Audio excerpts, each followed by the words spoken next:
Alright guys, here today's top stories in Out in the World segment. Number 1. The first time I saw Nairobi MCAs coming together to impeach Sakaja, it was mostly MCAs who are predominantly from Lima, so people brushed it off as a tribal issue. But right now, mambo imechemka zaidi. We are seeing prominent ODM MCAs like Robert Alai joining the anti-Sakaja group. Just check out this tip.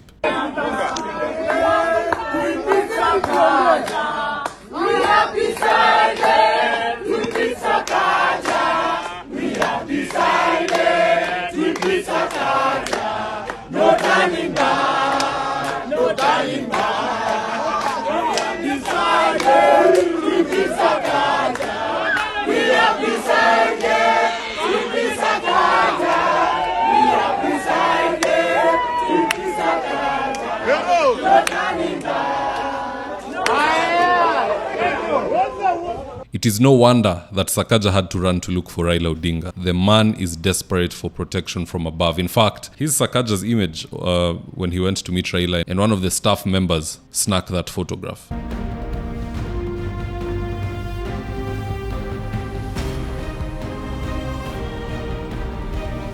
I am slowly but surely starting to suspect that the governor who Ruto said looted 150 million could even be Sakaja. But we will know all these things during the impeachment trial, won't we? Number 2, one of you tagged me in an interesting video of President Ruto in Isili, whereby apparently someone was moving a briefcase towards President Ruto and he got very suspicious, so much so that he ordered the box to be checked and inspected. Here's a tip.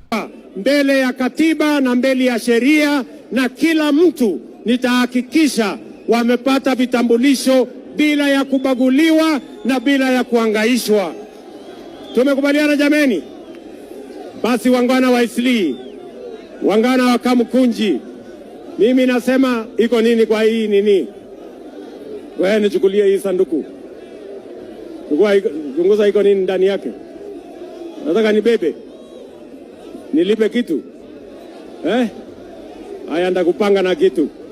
Basi Isli, Kamkunji, asanteni sana, mimi nawapenda sana, na mimi nataka niwahakikishie Kenya tutaweka umoja, tutaondoa ubaguzi na Kenya itasimama pamoja. Asanteni sana, God bless you, the great people of Isli, na wale mko katika mwaka mtukufu wa Ramadhani, na watakia heri na baraka na mtuombee kama taifa la Kenya. Thank you very much. God bless you.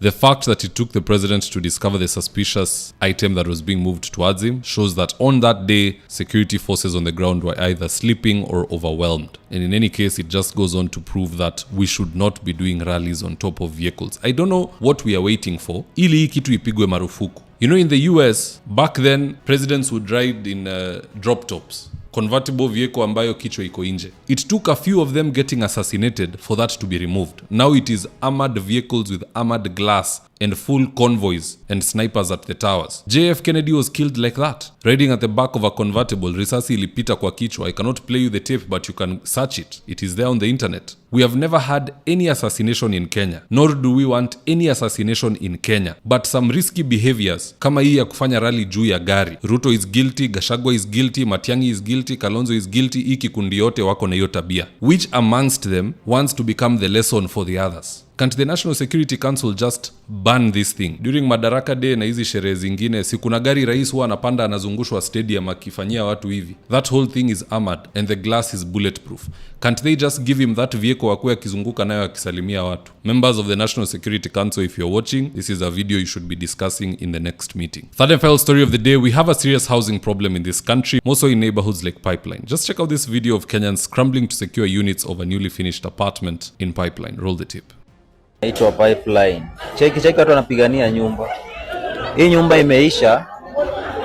nyumba imeisha inafunguliwa leo. Watu waingie. So Johnny cheap, imagine bed sitter ni 6k. Johnny cheap, so watu wanaipigania waingie wa kwanza wachukue nyumba best to best. Cheki Pipeline. Nyumba ikiisha hivyo ndo kuna kuanga na bado watu hawajajaa. It could be that the old apartments are so run down that when a new one pops up, everybody swoops in to get a piece. Could that be the reason? I don't know, but I'd reckon that we need a maintenance and uniformity law so that every building which goes beyond 3 stories is forced to redo their exterior paint at least once every 5 years, and also the type of paint should be uniform. Otherwise, we risk having multiple concrete slums all across this nation. Uniformity is what brings about beauty in neighborhoods. There's nothing special about Runda other than the size of the land. It's mostly half an acre. But I've also seen small neighborhoods like Dekio in Ruiru, whereby the colors are the same, the type of house structures are also uniform, so that even if it is a rundown neighborhood with the lower end apartments and so on, still it is something for the eye to take in. We should also look into such laws ambayo inasaidia nchi kuwa beautiful, not just mambo ingine ambayo isaidia watu kama two-term and so on. But anywho, that's just my take on the topics of the day, guys. Do drop me your comments in the comment section below. I'll do my best to read them and to give you a response. Now with that is today's ad of the day. If you're in need of electrical wiring, solar installation, or electrical fittings such as strip lights, snake lights, downlighters, or chandeliers, contact Engineer Wycliffe at 0707 476602 and he'll get your house dapped up.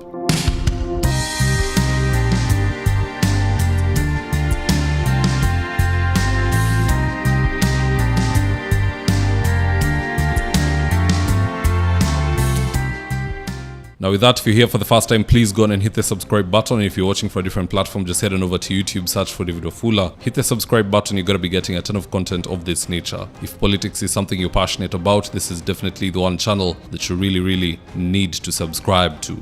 Alright guys, adios.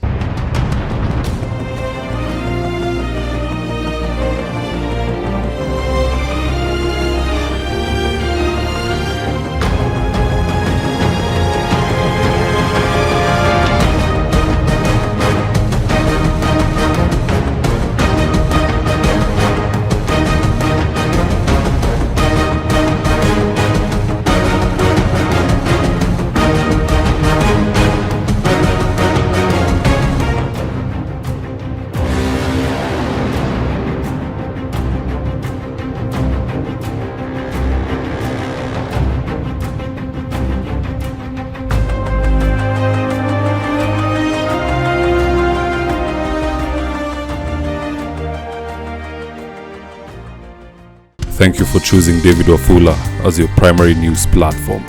We put countless hours in research, recording, and editing. By showing up each and every day to watch our videos, you encourage us to generate more videos for the viewers. We are on a mission to inform, educate, and build a better tomorrow. To our thousands of followers in a world full of presidents, kings, and queens, you are the real gem. Adios.